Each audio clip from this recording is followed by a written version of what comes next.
So you want to get into spearfishing. You're probably looking at these two options, a cheap spear gun or a pole spear. I'm going to be going over the pros and cons of both. I'll be sharing my opinions, the price points, and hopefully they'll give you enough information to make a decision for yourself. Let's dive in.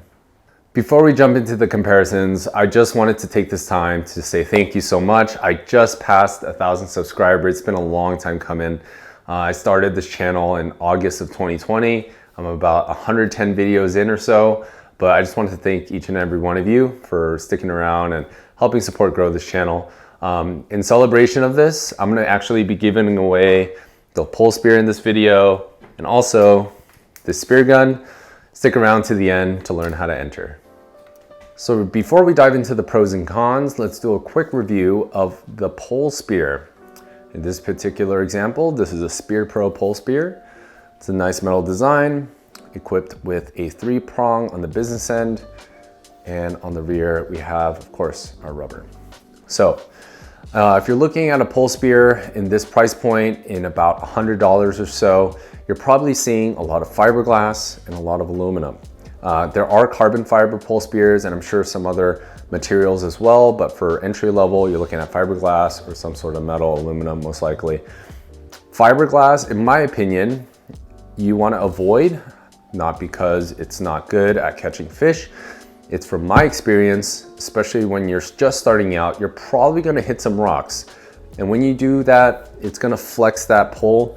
And when it does with fiberglass, it's going to splinter. And then while you're using the pole, you're going to get fiberglass splinters into your hand. If you're not wearing gloves, and even if you are wearing gloves, maybe there's a chance. Essentially, I just hate getting those little splinters, especially when I start. And it's just worth having a metal one. So in this particular case, most Polespears in this price point will come with a 3-prong.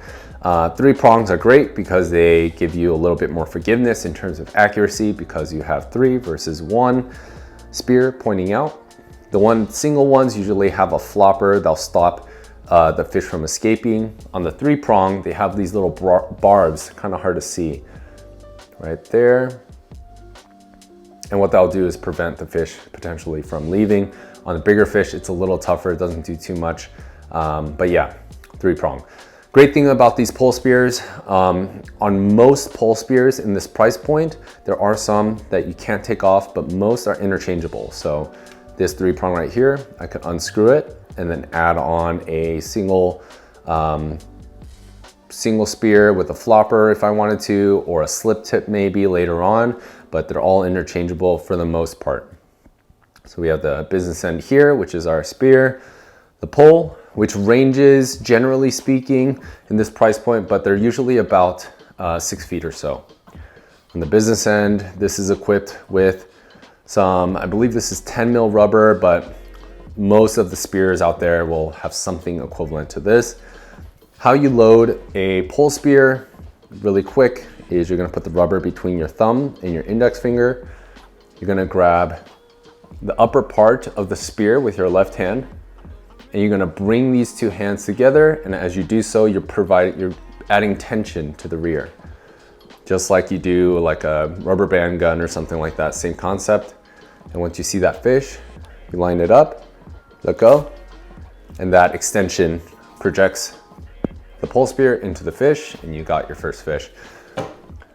So that's pretty much the basics of the Polespear. Whether you look at this one or any other ones on the market, first I would recommend you don't get a fiberglass one, try to get a metal one. But that's a quick overview.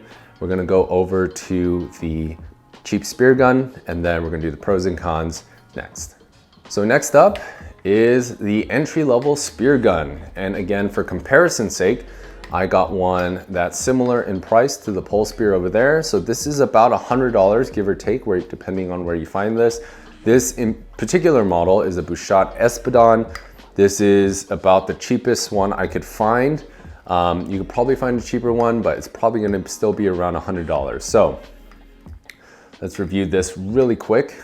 Not saying all spear guns in this price point are like this, but they will probably have the same characteristics. So first you're gonna have a plastic handle, plastic trigger, The mechanism inside the one, at least the latch for the shaft is the thing that shoots out of the spear gun, is most likely going to be metal, but in terms of trigger and trigger pull and feel, it's going to be plastic fantastic. So you can see here, not very responsive, but if you pull all the way to the end, see if you can hear this. There, it goes off. It's gonna be a pipe gun, and what that means is the actual barrel of the spear gun is just a pipe. That's all it is. And usually it's not gonna be an enclosed track or any sort of guide on top of the pipe to help kind of cradle that shaft to be a little bit more accurate. You can tell in this particular example, they try to add a little bit of that into this black portion right here. If you can see that right there, there's a little canyon there for the shaft to rest on. So on the nicer spear guns, as you move up, they usually have something like that or be enclosed. But that's generally it. It's just a pipe. And what that does essentially is reduce accuracy compared to your upper echelon spear guns. And obviously, the more you pay, the more accurate it is. But still, nevertheless, still a pretty good package for $100. What you're gonna get is usually a single rubber spear gun. In this case, this feels like a 12 mil maybe, or 14 mil, but really light, really easy to pull here with one hand. And then in this particular example, we have a pretty decent spear tip. In this particular case, this one is removable, which is really interesting. So you can actually spin off the entire tip, and you can add a slip tip if you wanted later on, or something like that. So, but something to keep in mind when you have something like this is as you're diving, I didn't mention this on the Polespear side, but as you're diving, you always want to keep checking to make sure that everything that is screwed on is tight. And not just when you start your dive, in the middle of your dive, throughout your dive, you just always want to be checking those things. They do come loose later on. So this particular example, there's no reel included. So this is pretty basic spear gun, nice and light, easy to load. Obviously with this one, you have to be a little bit more responsible than the Polespear. Not saying you don't have to be responsible on the Polespear side, but with something that shoots a shaft in the water with some sort of authority, you want to make sure you are pointing this in the right direction or away from people. So let's dive into the pros and cons and compare the two. So now that we've done a quick overview on the two spear options, we have the spear gun and the Polespear, let's do a pros and cons analysis comparing the two. So starting with maintenance, simply put, the Polespear is going to be easier to maintain, less moving parts, you just have the rubber really. Same here, you do have the rubber, but you do have to consider the fact that you have to maintain the trigger mechanism, which usually is just spraying it with water, but if there's an issue of some sort, trying to figure that out is not as simple as a Polespear. And also maintaining the shooting line, the line that's attached to the shaft of the poles, or the spear gun. You wanna make sure that's ready to go and is in good working order, so when you shoot a fish, it doesn't take off or get lost because your shooting line snapped off. That's happened to me, so keep that in mind. So maintenance, Polespear is the winner. In terms of performance, range. So let's talk about range. With the spear gun, plain and simple, you're just gonna get more range compared to a Polespear. Yeah, it's quite simple. This is gonna shoot way further and more effective in terms of catching fish at range versus a Polespear.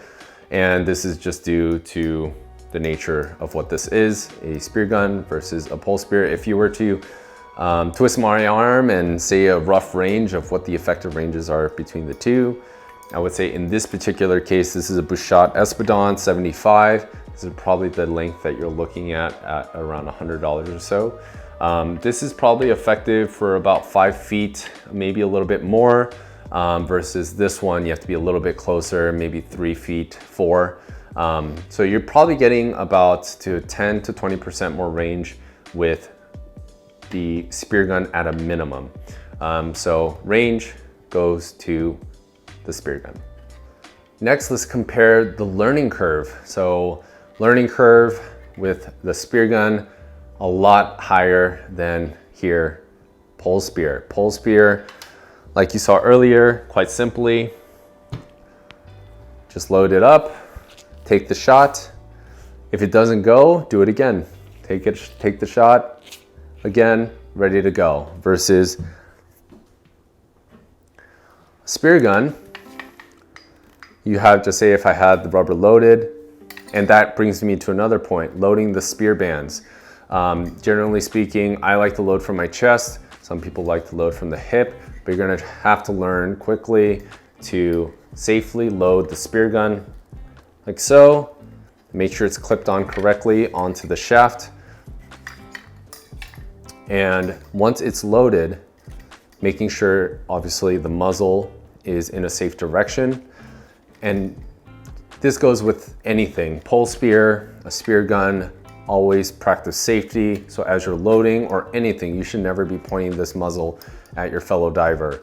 And I know that's very simple to think about, but once you're in the water and you're dealing with something for the first time like this, it's very easy to forget. So just be mindful of that. You have to consider that. So once you load this, and once you shoot this Speargun, I'm gonna shoot this here with no rubber, the shaft releases, your line shoots out, you got the fish, yes. But now you have the shooting line, the Polespear or the shaft is in the fish, and you have to figure out how to take this shaft off the fish.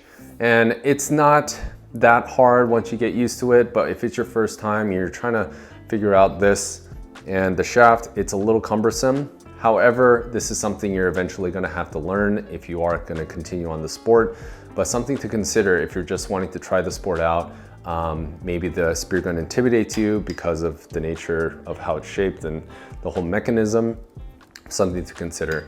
And one thing else to consider is, given that in this example, the shooting line is very short. I would say maybe it's about 6 feet or so. This is a factor because on the higher end Spearguns, they're actually using either a reel or a breakaway setup, or it's attached to a float. In this particular case, just say you shoot a fish and this shaft gets wedged in a rock and you're trying to swim back up. This Speargun staying down there, you either have to make sure this is tied to a float, or just hopefully it's shallow enough water where you can dive down and wiggle this shaft out. So consider that. There's a lot more things to keep in mind when you're using a Speargun versus a Polespear. So now that we've compared the two, Speargun and Polespear, which one would I recommend a new person starting out spearfishing to go after? I personally recommend the Polespear. The Polespear is not just because I started out with the Polespear, but when you're starting out spearfishing and you're not used to the snorkels, you're not used to the fins, you're not used to a lot of other these factors, the ocean, the currents, the reefs, and all of these new things that you're having to learn, adding a Speargun into the mix, adding that complexity is very daunting, at least it was for me. So kind of simplifying what you can without taking away the fun of spearfishing. I think a Polespear is a great option. Secondly, I think when you go out to fish, having that ability to shoot and not have to worry about reloading every single time with a Speargun and just keep trying, is a great benefit of the Polespear. One downside for sure compared to the Speargun, we covered it, is range. So this means that you're gonna have to be a little bit better with your technique when trying to catch fish, especially in this area, Palos Verdes, Crystal Cove, where I'm from. The fish are a lot twitchier just because there's a lot more spear fishermen out there.